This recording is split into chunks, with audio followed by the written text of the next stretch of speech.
The morning sun cast long shadows across the cobblestones of Buckingham Palace as Private James Williams adjusted his bearskin cap with practiced precision. 23 years old and already standing among the elite Queen's Guard, he couldn't help but feel a surge of pride every time he donned the famous scarlet tunic. The weight of tradition sat heavily on his shoulders, just like the ceremonial rifle he held with perfect posture.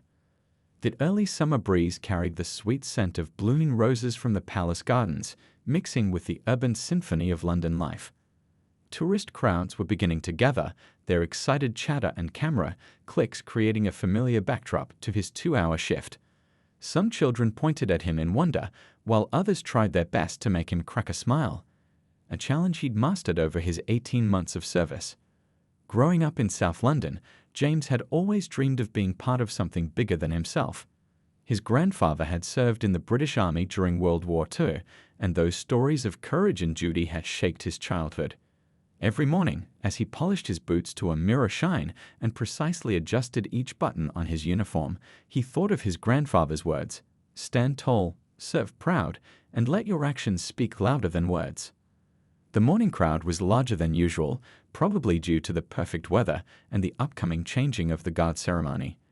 James could hear dozens of different languages being spoken around him: French tourists discussing the architecture, Spanish families taking photos, American visitors expressing amazement at the palace's grandeur. This was what he loved about his post. He was part of something that brought people together from all corners of the world.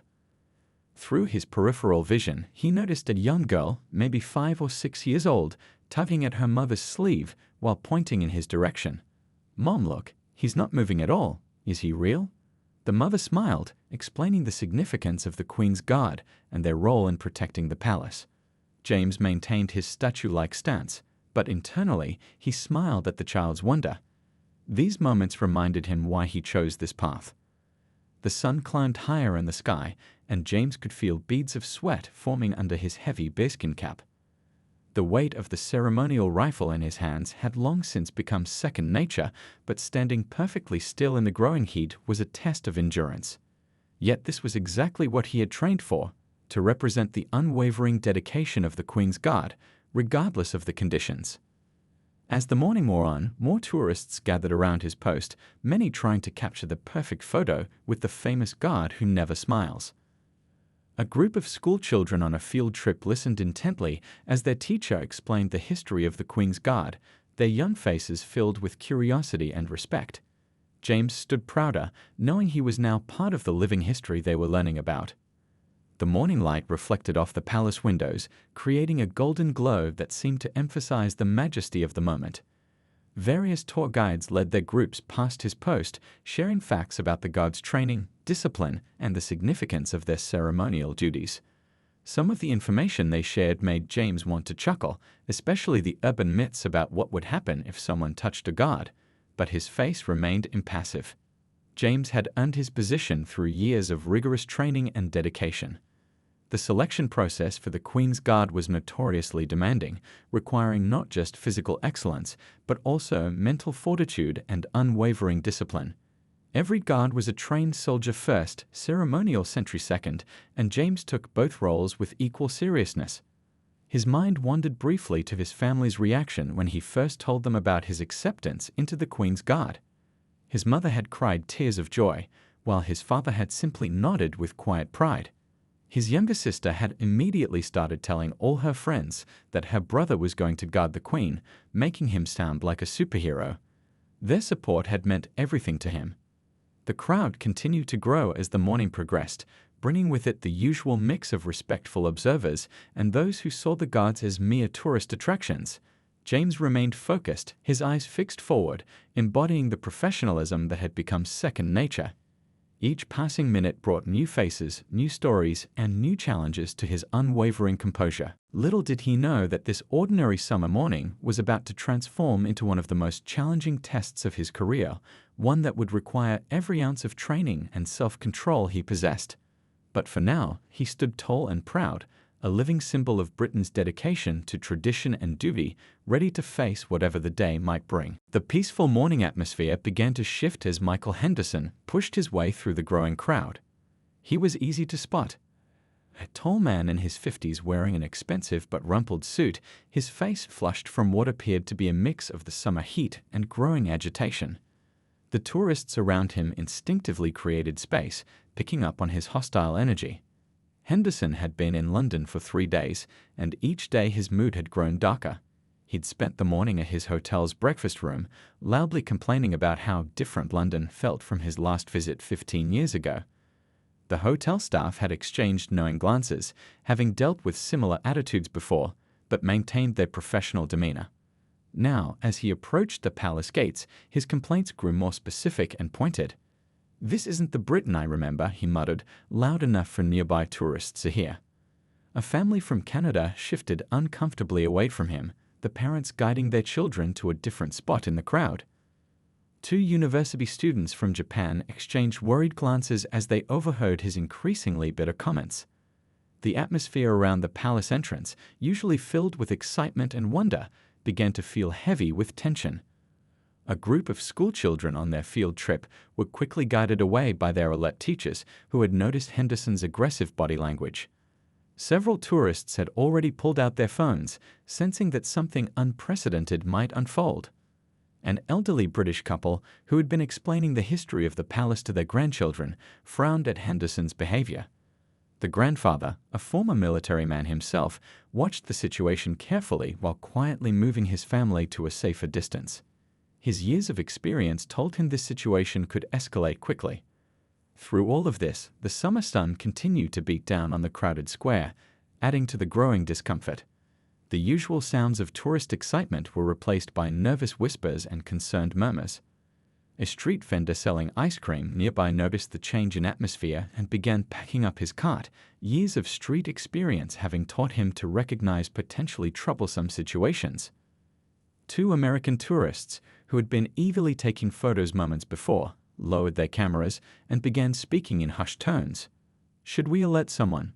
The wife whispered to her husband, who was already looking around for any visible security personnel. Others in the crowd were doing the same, their instincts telling them that this was more than just another disgruntled tourist. Henderson's voice grew louder as he moved closer to the palace gates, his comments becoming more explicitly offensive. A young mother quickly covered her child's ears, while a group of international students began recording the scene on their phones, their faces showing a mix of shock and concern. The usual respectful distance maintained by tourists started to collapse as people either moved away from or tried to get a better view of the developing situation. The palace grounds, which had been filled with the usual tourist chatter and excitement just moments before, now held a palpable tension. Even the pigeons seemed to sense the change, taking flight from their usual spots near the gates. The beautiful summer morning had taken an unexpected turn, and everyone present could feel it. Some of the more experienced tourists, who had visited multiple times before, noticed that the regular palace security had begun to move into more strategic positions. Their movements were supple but purposeful, a silent response to the building tension. A few police officers patrolling the area also started to pay more attention to the situation, though they maintained their distance for the moment. Time seemed to slow down as Henderson approached the barrier separating the public from the Queen's Guard. His face had grown redder, his movements more erratic. Tourists who had been posing for photos just moments ago now stood frozen, many still holding their cameras but no longer taking pictures. The usual joy of visiting one of London's most famous landmarks had been replaced by an uncomfortable anticipation. The crowd watched as Henderson's behavior became increasingly concerning. Some people began to quietly leave the area while others stayed, unable to look away from what was clearly building into a serious situation. The normal buzz of excitement that surrounded the palace had transformed into something entirely different, a tense quiet broken only by Henderson's increasingly hostile comments and the nervous whispers of onlookers. The moment Henderson crossed the barrier, the atmosphere around Buckingham Palace shifted dramatically. The rope barrier, a simple but important symbol of boundaries and respect, swung limply behind him as he stepped into the restricted area. Private Williams remained motionless, his training kicking in as his peripheral vision tracked the approaching threat. Several gasps rippled through the crowd. A young boy clutched his father's hand tightly, while nearby tourists backed away, creating a semicircle of space around the unfolding scene. The morning sun caught the brass buttons on Williams' uniform as he maintained his ceremonial stance, rifle positioned exactly as regulations demanded. "You don't belong here," Henderson spat out, his words carrying across the now quiet plaza. The crowd's usual chatter had died down to nervous whispers. A group of Asian tourists lowered their cameras, their excitement replaced by concern. An elderly woman in the front row pressed her hand to her mouth, her eyes wide with disbelief at what she was witnessing. The palace grounds, usually filled with the sounds of tourist excitement and camera clicks, now echoed with Henderson's increasingly hostile voice. Two young couples who had been taking selfies moments before now held their phones up to record the incident, understanding they were witnessing something that needed to be documented. The gravity of the situation was reflected in their serious expressions. Henderson moved closer, his expensive shoes scuffing against the pristine pavement.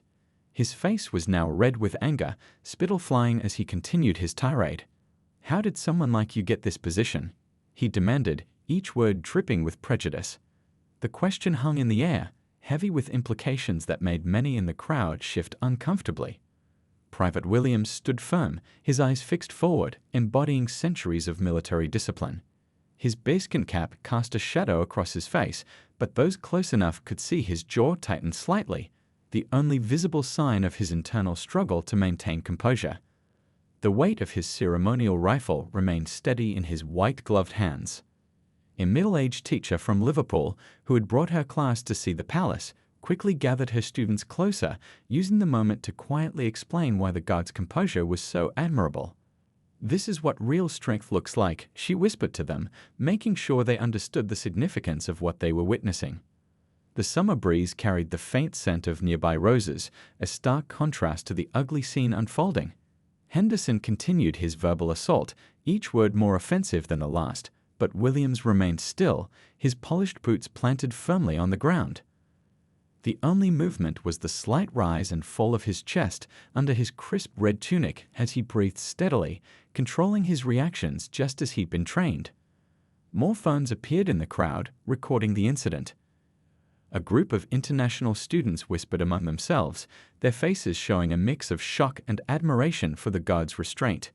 An American tourist explained quietly to his confused child why the guard wasn't responding, turning this ugly moment into a lesson about dignity and professionalism. The golden palace gates gleamed in the background, a reminder of the tradition and ceremony that Henderson was desecrating with his behavior. Some tourists had tears in their eyes, moved by the guard's strength in the face of such hatred. Others looked on with anger at Henderson, their hands clenched at their sides, fighting their own urge to intervene. Palace security could be seen moving discreetly into position, their movements careful and measured. They knew the guard would handle the situation according to protocol, but they needed to be ready. A police officer near the gates spoke quietly into his radio, summoning backup while keeping his eyes fixed on the escalating situation. Henderson's words became increasingly aggressive, but they seemed to bounce off Williams like rain off a statue. The guard's stillness spoke volumes, his dignity intact despite the verbal assault.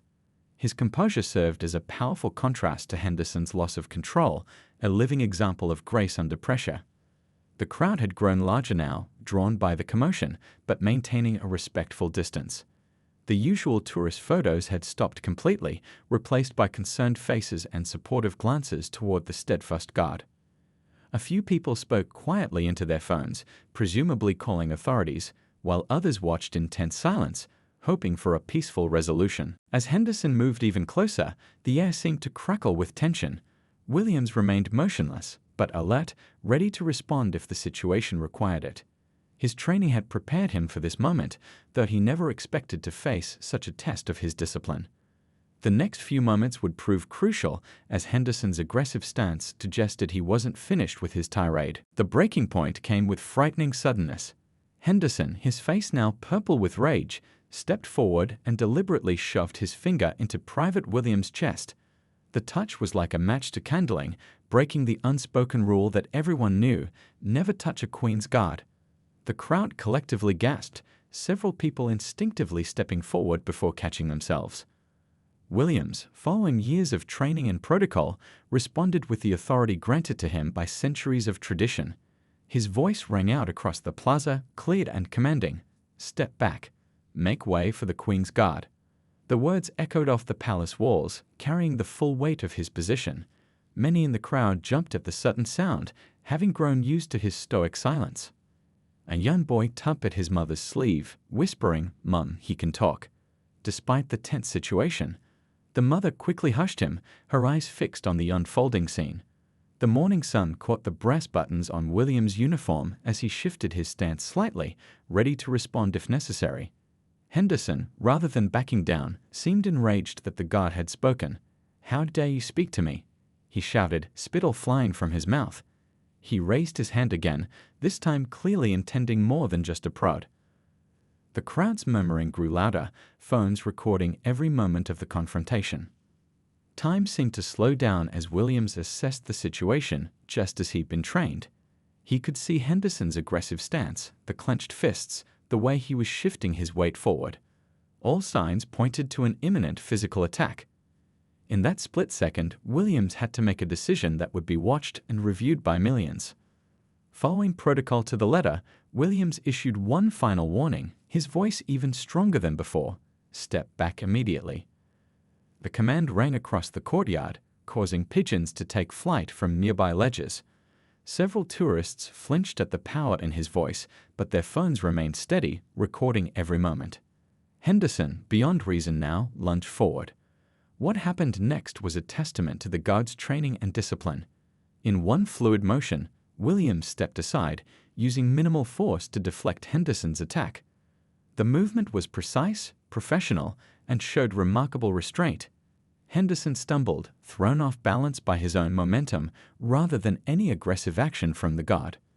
Two palace security officers, who had been moving quietly into position, immediately stepped in. They caught Henderson before he could fall, securing him with practiced efficiency. The entire sequence lasted only seconds, but to the watching crowd, it felt like slow motion. A round of applause spontaneously broke out among the tourists. An elderly gentleman in the front row, himself a former military man, nodded approvingly at Williams' handling of the situation. Parents who had been shielding their children's eyes now let them watch as Henderson was led away, turning the moment into a lesson about consequences and proper behavior. Throughout the entire incident, Williams had not moved from his post more than the absolute minimum required by protocol. Now, with the threat contained, he resumed his ceremonial stance, eyes forward, as if nothing had happened. This display of professional discipline impressed the crowd even more than his handling of the attack.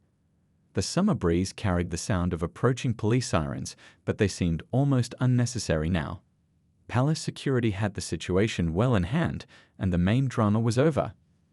Tourists who had backed away during the confrontation began to edge forward again, their cameras now capturing the aftermath. A group of schoolchildren who had witnessed everything stood with their teacher, who was quietly explaining how the guard had demonstrated perfect protocol under pressure. "That's why they trained so hard," she told them, using the moment as a valuable teaching opportunity. The children nodded, clearly impressed by what they'd seen. The morning sun continued to shine on the palace grounds, now highlighting the return to normalcy. Williams stood at his post, his uniform still impeccable, his posture perfect. The only sign of what had just occurred was a slight scuff mark on the pavement where Henderson had stumbled. Whispers rippled through the crowd as people discussed what they'd witnessed. Many were sharing their videos, knowing they had captured something extraordinary. But what impressed them most wasn't the confrontation itself, it was the guard's immaculate handling of it, the way he had maintained both his dignity and his duty throughout the entire incident.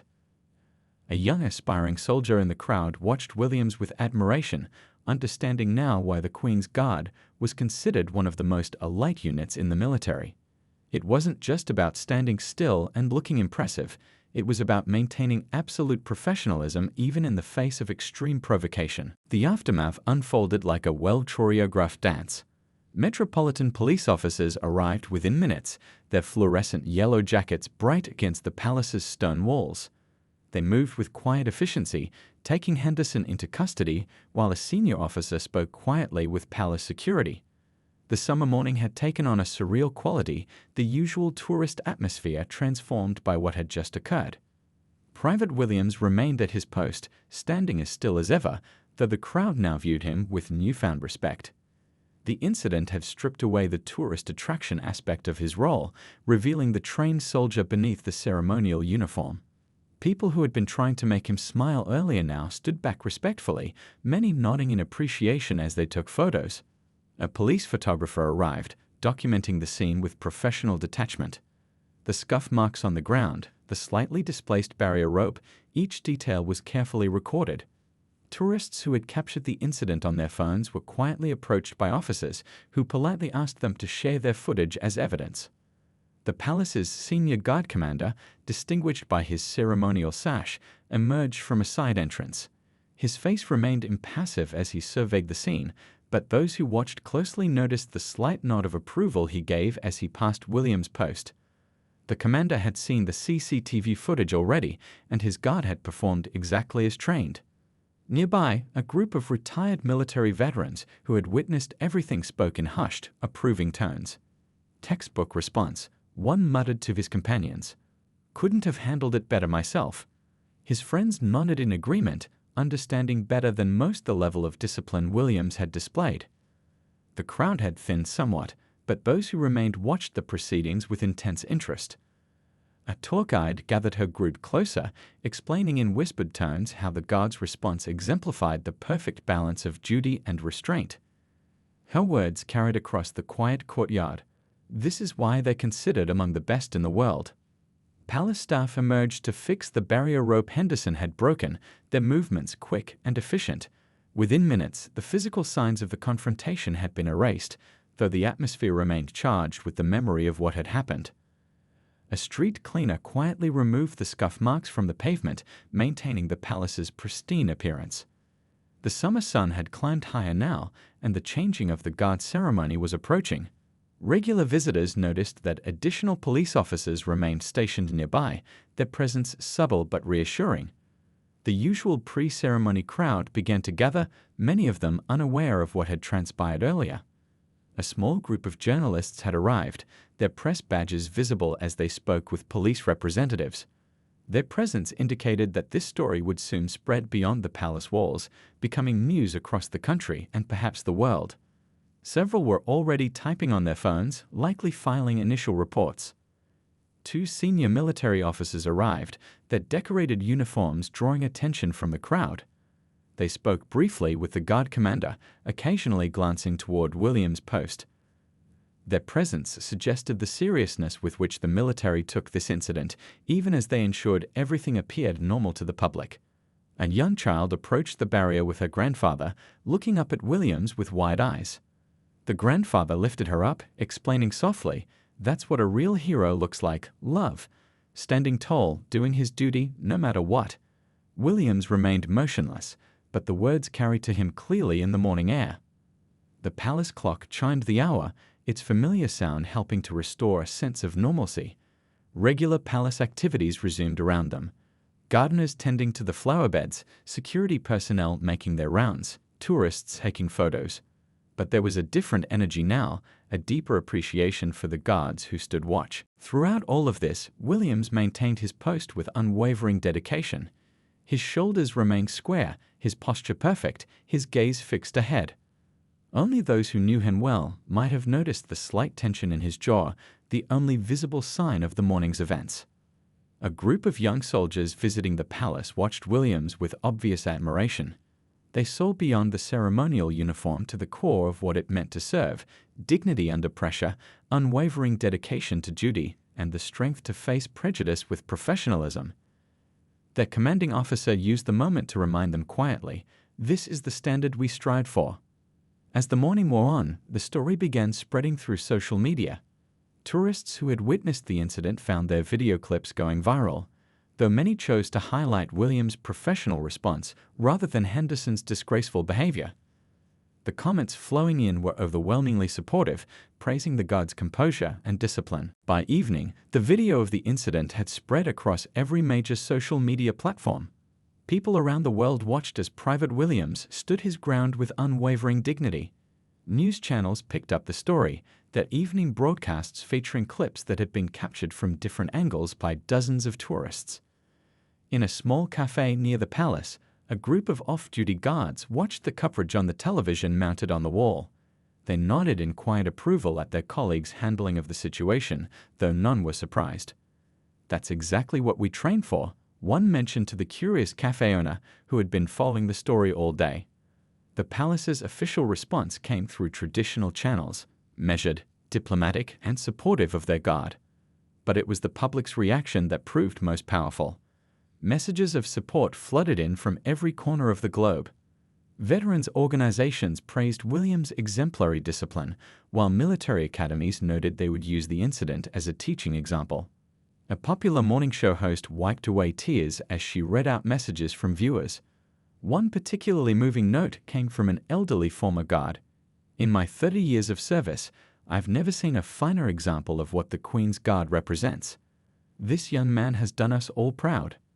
Social media influencers who usually posted about fashion and travel shared the video with thoughtful comments about respect and dignity. Their young followers engaged in meaningful discussions about tradition, duty, and standing up to prejudice. The comment sections, usually filled with casual banter, turned into spaces for serious reflection. In schools across Britain, teachers used the incident as a starting point for important conversations. A history teacher in Manchester scrapped his planned lesson to discuss the proud tradition of the Queen's Guard and what it meant to serve with honor. His students, usually restless during history lessons, sat captivated as they watched the footage and discussed its significance. The incident sparked a wave of support from unexpected quarters. A famous rock musician, known for his anti-establishment views, posted a lengthy message praising Williams' profound dignity under pressure. "Sometimes the strongest rebellion is standing your ground with grace," he wrote, earning millions of likes and shares. Local businesses near the palace reported tourists asking for directions, not just to see the changing of the guard, but specifically to pay respects at the spot where Williams had stood. A small flower shop owner mentioned that several people had purchased flowers to lay near the gates, not in criticism of the palace, but in support of what Williams represented. By nightfall, news crews from international networks had set up their equipment near the palace, preparing for live broadcasts. Their reports focused not just on the incident, but on the broader significance of the Queen's Guard in modern Britain. Military historians and cultural experts were called in to provide context, helping viewers understand the deep tradition behind the ceremonial uniform. A group of young army cadets visiting London for a training event made a special trip to the palace. They stood at attention, paying their respects to the spot where Williams had demonstrated such remarkable composure. Their instructor used the moment to teach them about the true meaning of service, not just following orders, but maintaining dignity under pressure. The city's evening papers ran detailed stories, with headlines focusing on Williams' professionalism rather than the attacker's actions. One veteran journalist wrote a particularly moving piece about how the incident represented more than just a confrontation. It was a moment when tradition and progress stood together, unshaken by hatred. In Parliament, several MPs spoke about the incident during their evening session. They praised not just Williams' actions, but what they represented, the best of British values standing firm in the face of prejudice. Their words were met with unanimous approval from both sides of the House, a rare moment of complete agreement. Online art communities began sharing drawings and digital artwork inspired by the incident. These pieces captured not the confrontation itself, but the power of Williams' steadfast dignity. One particularly moving piece showed his reflection in the palace windows, standing tall alongside guards from different eras of British history. As night fell over London, the palace stood quiet under the stars. The day's drama had faded, but its impact continued to ripple outward. On social media, people shared their own stories of standing firm against prejudice, inspired by Williams' example. The hashtag Standing with Honor began trending worldwide. A late-night radio host dedicated his show to taking calls from former military personnel who shared their own experiences of maintaining composure under pressure. Their stories painted a picture of the intense training and dedication required to serve in elite units like the Queen's Guard. Each caller ended with words of respect for how Williams had handled himself. In the weeks that followed, the impact of that summer morning continued to grow in unexpected ways. Private Williams received his commendation in a quiet ceremony within the palace walls, attended by senior military officials and his proud family. He accepted the honor with characteristic humility, saying only that he was doing what any guard would do, words that made their way into the press and only increased public admiration. The palace's visitor center created a new training module for their staff, using the incident as an example of proper protocol and professional response. Tourist guides incorporated the story into their talks, not to sensationalize the event, but to help visitors understand the true role of the Queen's Guard as active duty soldiers, not just ceremonial figures. One morning, a group of young recruits stood at attention as their training officer explained the updated security protocols that emerged from the incident. Remember, he told them, his voice carrying across the parade ground, your uniform carries centuries of tradition, but it's your actions that carry its honor forward. The new guidelines emphasized both security and dignity, a direct result of how Williams had handled himself. A documentary filmmaker, touched by the story, began working on a series about the daily lives of the Queen's Guard. With unprecedented access granted by the palace, she captured the intense training, dedication, and pride that went into every aspect of their service. The resulting film showed the human side of these iconic figures while maintaining their dignity and mystique. In schools across Britain, the incident became part of citizenship classes. Teachers used it to discuss important themes like respect, duty, and standing up to prejudice. A primary school in Yorkshire had their students write letters about what courage means to them, inspired by William's example. Sometimes being brave means standing still, wrote one young student, capturing the essence of that day. The tourist who'd captured the clearest video of the incident was invited to speak at a law enforcement conference about the power of public documentation. She spoke about how the crowd's response, recording respectfully rather than intervening, had helped ensure justice was served. Her video had become a training tool for police departments worldwide. Within the Palace Guard unit, a subtle but significant change took place. Guards from diverse backgrounds began receiving more applications than ever before. Young people saw in Williams not just a guard doing his duty, but a symbol of how tradition and progress could stand together. The Guard unit's commander noted with satisfaction that their standards remained as high as ever. They were simply drawing from a wider pool of excellence. 6 months after the incident, a children's book author published a thoughtfully illustrated story about a palace guard who showed great courage. Without mentioning the specific incident, it taught young readers about standing firm in their values. The book became unexpectedly popular with parents and teachers, opening discussions about dignity and respect. Tourism at the palace took on a different character. While visitors still took their photos with the guards, there was a new undertone of respect. The selfie-seeking crowds became more mindful of the barriers, and parents could be heard explaining to their children the true meaning of the guard's role. The gift shop even had to restock their books about the Queen's Guard's history multiple times to meet increased interest. A year later, during a routine changing of the guard ceremony, a keen observer might have noticed something different.